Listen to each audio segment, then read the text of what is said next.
ஆசிரியர் தகுதி தேர்வில் தேர்ச்சி பெறுவதற்கான மதிப்பெண்களை குறைக்க வேண்டும் என்று தமிழ்நாடு உயர்நிலை மேல்நிலை பட்டதாரி ஆசிரியர் கழக நிறுவன தலைவர் மாயவன் வலியுறுத்தியுள்ளார். சென்னை சைதாப்பேட்டையில் செய்தியாளர்களை சந்தித்த அவர் இவ்வாறு கூறினார்.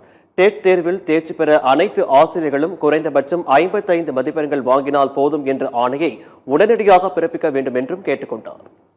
60 மார்க்கு, 75 மார்க்கு, 90 மார்க்கு என்று பாரபட்சம் காட்டாமல் அனைவரும் ரிட்டன் டெஸ்டிலே 35 மார்க்கும், அவர்களுடைய பணி காலத்திற்கு 15 மார்க்கும், அவர்கள் உயர்கல்விக்கு ஒரு 5 மார்க்கும் என்று 55 மார்க்கை நீங்கள் நிர்ணயித்து தேர்வு எழுதக்கூடிய அத்தனை பேருக்கும் நீங்கள் இதை நிர்ணயித்தால் கண்டிப்பாக அத்தனை பேரும் வெற்றி பெறுவார்கள் என்று நாங்கள் குறிப்பிட விரும்புகிறோம்.